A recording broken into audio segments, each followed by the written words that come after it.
Hello, আসসালামু আলাইকুম বন্ধুরা। আশা করি সবাই তোমরা ভালো আছো। আলহামদুলিল্লাহ, আমিও অনেক অনেক ভালো আছি। আজকের আবহাওয়াটা অনেক সুন্দর, বৃষ্টিটাও একটু একটু আসে, একটু একটু যায়, অনেক জোরেও না, অনেক আস্তে। এই আবহাওয়াটা অনেক সুন্দর লাগে, অবশ্য ভালো লাগে। তো আজকে তোমাদের সাথে আমি আমার এই বৃষ্টির যে গাছগুলি, বৃষ্টির মধ্যে আমার গাছগুলি কতটা সুন্দর লাগতেছে এটা একটু দেখাবো। গাছের পাতাগুলি সব সুন্দর ফ্রেশ, একেবারে কোনো ময়লা ধুলাবালি কোনো কিছুই নেই। আর আমার যে লাউগুলি তোমরা দেখলাম, গাছটা একটু একটু বললাম না তোমাদেরকে, আগে বলছি যেহেতু যে আমার পোকা ধরছিল, পোকা ধরতে গাছটা একটু নষ্ট হয়ে যাওয়াতে আমার অনেকগুলি লাউ গাছে নষ্ট হয়ে গেছে, আর বাকিগুলি এরকম ছিল। আর আজকে বাতাস দেখে বুঝতে পারতেছো অনেক জায়গায়, দেশের অনেক জায়গায় এরকম আবহাওয়া আছে। তারপর মাশাআল্লাহ গাছগুলি মোটামুটি অনেক সুন্দর আছে। আর এই যে একটা চালকুমড়া করা আসছে এখানে, না আরো আরো একটা আসছে। তো এটা আলহামদুলিল্লাহ হয়তো বা টিকা যাবে, যেহেতু হাত পরাগায়ন করে দিছি। আবহাওয়াটা অনেক ভালো লাগতেছে, আর এরকম ঠান্ডা আবহাওয়ার মধ্যে তারপরে বৃষ্টির মধ্যে আসছি তোমাদের সাথে একটা ভিডিও শেয়ার করার জন্য। আজকে বৃষ্টি আসলে অবশ্য কোনো সার দেওয়া লাগে না গাছে, অনেকদিন যাবতীয় কোনো সারটা দিতে পারতেছি না। আর বাতাসে যে আবার মিষ্টি কুমড়া গাছগুলি নিচে ফেলাই দিচ্ছে, এগুলো আবার বৃষ্টি যখন কমবে তখন আবার এসে আবার রশি দিয়া বাড়িটা ঠিক করে দিতে হবে। আর বটবড়ি গাছগুলোতেও ফল আসা শুরু হয়েছে, দু একটা এগুলো দেখানো যাইতেছে না, কিন্তু অল্প অল্প শুরু হইতেছে। গাছগুলোর অবস্থা একেবারে মোটামুটি সুন্দরই আছে। আমি তো ভাবছিলাম যে বাতাস হইতেছে, হয়তো ছাদের মধ্যে গিয়ে দেখবো যে আমার গাছটা সব নষ্ট হয়ে গেছে, কিন্তু না, গাছগুলো আলহামদুলিল্লাহ অনেক সুন্দর আছে।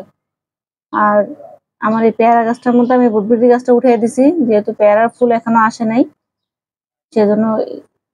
আর মরিচ গুলো গাছটা একটু নষ্ট হয়ে যাওয়াতে বেশি একটা বড় হইতেছে না, তাও মোটামুটি আলহামদুলিল্লাহ ভালো আছে, গাছে তো মরিচ আসতেছে।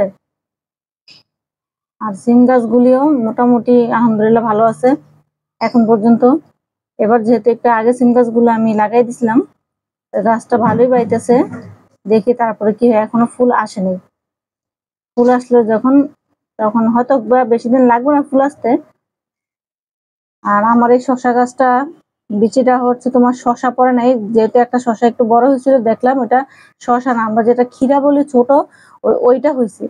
আমি তো বুঝতে পারিনি তখন, ওইটা এখন ধরেও কম, আবার বেশি বড়ও হয় না। সেজন্য চিন্তা করতেছে গাছটা আর রাখা যাবে না, গাছটা হয়তো উঠে ফেলতে হবে। আর এখানে কিছু আমি লাল শাকের বীজ ফেলেছিলাম, এই যে কালকে পর্যন্ত গাছগুলো অনেক সুন্দর ছিল, আজকের এই বৃষ্টিতে আমার এই গাছগুলো একেবারে অনেকটাই মানে গোড়া হয়তো পচে যায় কিনা আল্লাহ জানে, যেহেতু বৃষ্টি হয়েছে গোড়া পচার সম্ভাবনা আছে। করলা গাছটাও মোটামুটি আলহামদুলিল্লাহ এখন পর্যন্ত ভালো আছে। একবার চাইছিলাম যে গাছগুলো উঠে ফেলে, আবার দেখি যে না, আবার একটু একটু করলা দেখা যাইতেছে, এই জন্য এখন আর গাছগুলো উঠাইনি। এই যে ভিতরের দিকে কয়েকটা করলা আছে, আরো কয়েকটা আসতেছে। বৃষ্টির জন্য আর বেশি ভালো করে দেখাইতে পারতেছি না, যতটুকু দেখানো সম্ভব দেখাইলাম।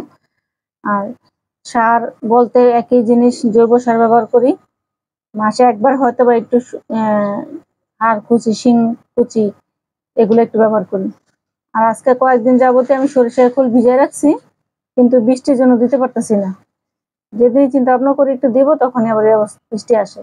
আর এই যে এত বৃষ্টির মধ্যেও কচু গাছগুলি কত সুন্দর, কোনো পাতার মধ্যে কোনো পানি নেই, কোনো কিছু নেই সরিষা গাছগুলির মধ্যে, কচু গাছগুলির মধ্যে। আর লাল শাকগুলো এইখানেও, এই বালতির লাল শাকগুলো সুন্দর হয়েছিল, কিন্তু বৃষ্টির মধ্যে নষ্ট হইতে আছে। পুঁই শাকগুলো বৃষ্টির পানি পড়ে কত সুন্দর দেখা যাইতেছে, পাতাগুলো একেবারে ফ্রেশ, দেখতে অনেক ভালো লাগতেছে। মোটামুটি আজকে বাতাস ভালোই আছে, দেখতে পারতেছে। বেগুন গাছগুলি একেবারে বাতাসে কি অবস্থা হইতেছে। এই বৃষ্টির মধ্যে তোমাদের সাথে আসলাম যে না, আমার গাছগুলি তোমাদের সাথে একটু শেয়ার করি। আর আমার ভিডিওটা যদি তোমাদের কারো ভালো লাগে, কারো উপকারে আসে, একটু একটু দেখার পরে, তাহলে নতুন বন্ধু যারা আছো তারা একটু সাবস্ক্রাইব করে নিবা। আর যারা সাবস্ক্রাইব করছো তাদেরকে অসংখ্য ধন্যবাদ, কারণ তোমাদের একটা সাবস্ক্রাইব করাতে দেখা যাবে যে আমার একটু উপকারে আসবে, আমাদেরও উপকারে আসবে, হয়তো তোমাদেরও যদি উপকারে লাগে তাহলে তোমরা করবা। কারণ সামান্য আমি যাই দেখাই তোমাদেরকে সামান্য যত্ন দেখাই। আর এটা একটা যে টাইম ফুল বলে, অনেকে ঘাস ফুল বলে, যে যেটাই বলে, বৃষ্টির মধ্যে কত সুন্দর দেখা যাইতেছে, অনেক সুন্দর লাগতেছে। আর ভিডিওটা বেশি আর বড় করব না। এই বৃষ্টির মাঝেও তোমাদের সাথে আসলাম শেয়ার করার জন্য। সবাই ভালো থেকো। আল্লাহ হাফেজ।